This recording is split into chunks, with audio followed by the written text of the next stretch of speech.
এতদিন জানতাম যে পুরুষ লোকেই চুরি ডাকাতি তারপরে দান্দালি বাটপাড়ি পুরুষ লোকেই বেশিরভাগ করে, কিন্তু একটা মহিলা যে এত দুরান্ত চালাক, এত বাজে, মানে কি কইতাম, মুখে বলার মতো না, এত বাজে নেচার হইতে পারে আমরা মানে চোখের সামনে দেখতাম পেতাছি এক্ষণে। বন্ধুরা, আজকে বাধ্য হয়েছিরা আমি তোমরা লগে ভিডিওটা শেয়ার করতেছি। তোমরাই একমাত্র পারো তোমরা সাহায্য করতে। একটা মহিলা আমরা বলতে আমরা গ্রামে এসে থাকতো। মহিলাটা আমরা লগে মহিলা দল করছিল। তারপরে মহিলাটা লোন নিছে নিয়া এখন বন্ধুরা মহিলাটা কই যে গেছে, মানে কেউ লগে কোনো যোগাযোগ নাই। আর কোনো মানে কিতা কইতাম টাকা টুকা দেওয়ান তো কোনো কিছু না। ওখানে কথা মহিলাটা মানে পলাই গেছে গা, যাতে আমরা এই টাকা টুকাটি না দেওয়ান লাগে এমনভাবে ফলাই। আমি জানি অনেকে আমার ভিডিওটা বিশ্বাস করতে চাইতো না, কারণ যেহেতু আমার ইউটিউব চ্যানেল আছে মনে করবো যে আমি ভিউজের লেগিয়া এরকম ভিডিও ছাড়তেছি, কিন্তু বন্ধুরা না, যেহেতু আমি ইউটিউব করি আমার মোটামুটি অনেক সাবস্ক্রাইবার আছে, অনেকে আমার ভিডিও দেখে, তার লেগে আমি এটা ছাড়তেছি, যাতে মানে মনে করো আমরা এই মহিলাটারে পাই আর আমরা টাকাটাও পাই। তার লেগে আমরা দলের মানুষের দিয়ে একটু ভিডিও বানাইছি, এটাও তোমরা লগে শেয়ার করতেছি। তো বন্ধুরা অবশ্যই আমরা একটু সাহায্য করো। আশা করি আমরা এই সোশ্যাল মিডিয়া ছাড়ানোর পরে মহিলাটারে কোনো না কোনো জায়গায় অবশ্যই পামু। তো বন্ধুরা তোমরা যদি দেখা থাকো এই মহিলাটারে আমি স্ক্রিনে ছবি দিয়ে দিতেছি, দেখা থাকলে অবশ্যই তোমরা আমার একটু কমেন্ট করে জানাইও, আমরা অনেক উপকার আইব। আসলে বন্ধুরা আমরা মানুষে যদি মানুষের উপকার না করি তাহলে কেমন হইব, কোনোদিন এর সামনাসামনি অন তৈলে বুঝবেন যে মানুষটা কতটা দুরান্ত। প্রথমে এরকম মানে কথা কইব যে আপনার মনটা গলায় লেব। তো বন্ধুরা এইসব মানুষের কাছ থেকে অবশ্যই দূরে থাকেন। কারণ বন্ধুরা মহিলাটা আমরা একটা মহিলা দল করছিলাম, 12 জনের দলটা করছিলাম। এর মধ্যে উনি কিন্তু মানে প্রথম দিয়ে এত ভালো দেখাইছে যে মানে সব কাজে আগে আগে যাইতো, সব কাজে আগে আগে যাইতো। তারপরে কোনো টাকা এলেও নিত, আবার টাকা দিয়ে দিত। তো মানে আমরা লোক একটা বিশ্বাসের মানে কেউ ধরতেও পাইতো না যে এত দুরন্ত চালাক, কেউ ধরতেও পাইতো না এমন একটা মহিলা। তারপরে আমরা দলের থেকে প্রায় 80-90 হাজার টাকার মতো লোন নিছে। এরপরে আমরা দলের নাম দিয়ে সেরা আরও 50-60 হাজার টাকার মতো লোন নিছে। বন্ধুরা এতটি টাকা লোন নিয়ে সেরা তারপরে কয়েকটা লোন চালাইছে। তারপরে মানে হয়েছে কি, তাই নিয়ে পুরা এলাকার মধ্যে টাকা লইতে লইতে মানুষের কাছ থেকে লাখ লাখ টাকা দিয়ে নিয়ে গেছে।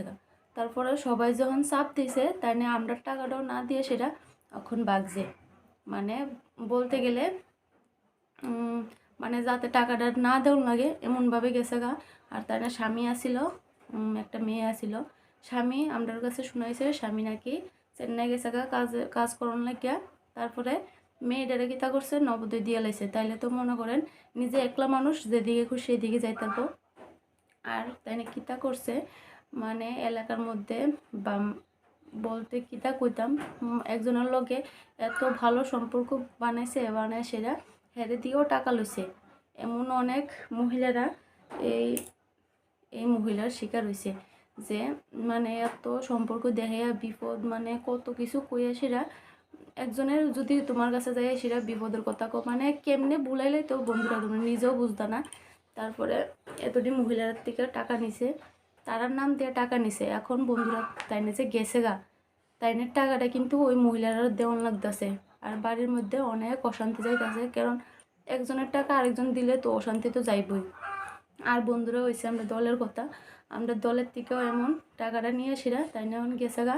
আর আমরা যে দল করছি আমরা 12 জন থেকে একজন তো গেছেই গা, আর 11 জন দিদি কেউই কিন্তু এত ধনী না যে টাকাটিকে মায়ের কে লাগা শৈলে ফুরাইতো না। সবাই কিন্তু কষ্ট করে ইনকাম করে সেটা টাকাটি জমাইতেছে। এর মধ্যে এই মহিলাটা যে এত বাজে কাম করছে, এখানে আমরা বাকি সবাই এই টাকাটি দেওয়ান লাগতেছে। তো আমরা একবার তাইনেরে আমরা বাড়ির মানে আমরা পাড়ার থেকে একটু দূরে উদয়পুর এদিকে যাই, এদিকে ভাড়া থাকতো, লুকাই লুকাই ভাড়া থাকতো। তারপরে আমরা মহিলা দলের কয়েকজন মিললে যে সে দৌড়ছি তাইনেরে দৌড়ে সেরা আমরা যখন কইছি বলে তুমি যে টাকা পয়সা দৌ না, তুমি এদিকে আয়া বইয়ে দিছ টাকা পয়সাটি চালাকে না তাই না। তো আমরা এমনভাবে কইছে বোন আমার কাজ নাই, আমার জামাই গেছে গা চেন্নাই, আমার লগে কোনো যোগাযোগ নাই, আমি কাজ নাই, কেমনে খামু কেমনে কিতা করুম। তো কইছে আমি তোরা টাকাটা দিয়ে দেবো। তো আমরাও মানে সরল মনে বলে একজন মহিলা বিপদে পড়ছে, এমন বিপদে কি আর কি পড়তো না, মানে আমরা এত যে দুরন্ত মহিলা ডাইটা আমরা কোনোদিন ভাবছি না। তারপরে আমরা তাইরে একবার সাবধান করে আইছি। তারপরে আমরা বাড়িতে এসে কয়েকদিন কইছে টাকাটা দিব। হঠাৎ করে তাই যে নাম্বারটা আনছি এই নাম্বারে ফোন করলেও আর ধরে না, কিন্তু রিং বাজে, নাম্বারে ফোন গেলে ধরে না। এরপরে বন্ধুরা এই মানে তাই যে জায়গা থাকতো এই জায়গার থেকেও গেছে গা। এবার কই যে গেছে তাই না আর মানে খুঁজা পাওয়া হয়ে যাইতেছে না ধরতে গেলে। তো আমি আজকে বাধ্য হয়ে সেটা সোশ্যাল মিডিয়ার মধ্যে ভিডিওটা ছাড়তেছি, কারণ আমি জানি এমনি আমরা থানা পুলিশ সবখানে জানাইছি, আমরা মানে গ্রামের থানা তো জানাইছি, তারপরে আমরা আরকিপুর থানা সবখানে জানানো হয়ে গেছে গা, কিন্তু তাইনেরে ধরার মতন কেউ আমরা সাহায্য করতেছে না বা কোনো পাইতেছি না তাইনে ধরার মতন। তো আমি আজকে সোশ্যাল মিডিয়ার ভিডিওটা ছাড়তেছি, কারণ আমি জানি সোশ্যাল মিডিয়া পুরা মানে দেশ দুনিয়া সবখানেই যাইব। তো বন্ধুরা আমার শুধু তোমরার সাহায্যটা দরকার, তোমরা একটু দয়া করে ভিডিওটা শেয়ার করবা, আর যে যদি কোনোখানে দেখে থাকো অবশ্যই কমেন্ট করবা, আর আমি মহিলাটার ছবি দিয়ে দেবো। আর বন্ধুরা তোমরাও এই মহিলাটার থেকে সতর্ক থাকবা, কারণ আর কোন দিন বিপদ আয়া পড়ে কেউ কিন্তু কইতে পারে না। আর বন্ধুরা মহিলাটা এত দুরন্ত যে তুমি ভাবতেছো যে তোমার নাও হইতে পারে, তোমার কাছে নাও হইতে পারে, কিন্তু হয়তো দেখবা তোমার কাছে আয়ে পড়ছে। মানে কোনো জায়গা বাদ নাই যে মহিলারা টাকা নিতেছে না, যে জায়গাতে যাইতেছে সেই জায়গাতে টাকা নিতেছে। আর বন্ধুরা ভুলেও এইসব মহিলারা টাকা দিতে যাইও না, কারণ টাকা একবার পাইলে তারা সব কিছু ভুললে জায়গা। তো আমার কথা হয়েছে আজকে এটাই যে খারাপ করে টাকা নিয়ে কোনোদিন ভালো থাকতে পারতো না। তো বন্ধুরা তোমরা কাছে এটাই আমার রিকোয়েস্ট, তোমরা ভিডিওটা একটু শেয়ার করো, আর যে ওই দেখো একটু কমেন্ট করে কইও।